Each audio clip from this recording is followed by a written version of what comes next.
আসসালামু আলাইকুম। অসাধারণ একটা কমেন্ট লিখেছেন। ধন্যবাদ জানাচ্ছি আপনাকে।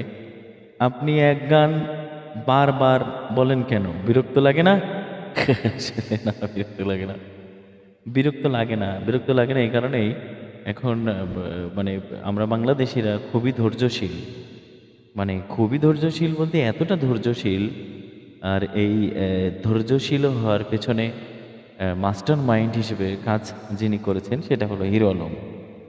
তো হিরো আলম মানে হিরো আলম আমাদেরকে এমন জ্বালানো জ্বালাইছে যা পৃথিবীতে অন্য কোনো মানুষ মনে হয় এত কোনো জাতিকে জ্বালায়নি। তার হিরো আলমের তার নিজস্ব সুর দিয়ে তার মেধা দিয়ে তার সব কিছু দিয়ে মানে শুধু যে তিনি গান করে ক্ষান্ত হয়েছেন না, তিনি একাধারে গান করেছেন, তিনি কবিতা করেছেন, তিনি রাজনীতিতেও বেশ ব্যাপক ভূমিকা পালন করেছে। তো বিশেষ করে হিরো আলমের একটা ভিডিও আমার খুবই মানে হাসি এসেছিল ওই ভিডিওটা দেখে। যেদিনকে দেখি যে ওনাকে মারতে মারতে রিকশায় উঠে গেছে, এখন রিকশাতে ওঠার পরে রিকশাওয়ালা চালানো বন্ধ করে দিয়েছে, মার কিন্তু বন্ধ নাই। তারপরে রিকশা থেকে নেমে আবার দৌড় ধরেছে। তো ওই ওই ওই ওই ভিডিওটাতে আবার কে যেন মান্নার একটা মানে ভয়ঙ্কর একটা মানে একটা সাউন্ড অ্যাড করে দিয়েছিল, যার কারণে ওই ওই ভিডিওটা আসলে অসাধারণ অসাধারণ অসাধারণ লেগেছিল।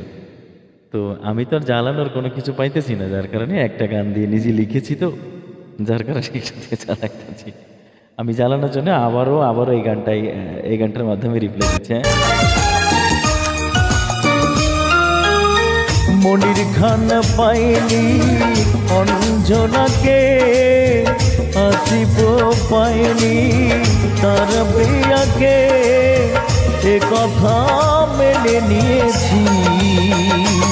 ও আমিও তোমাকে পাবো না, ও আমিও তোমাকে পাবো না।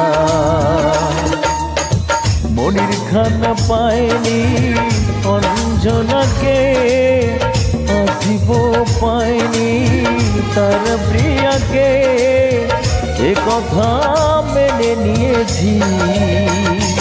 ও আমি ওই সুখে পাবো না, ও সুলতান ওই সুখে পাবে না।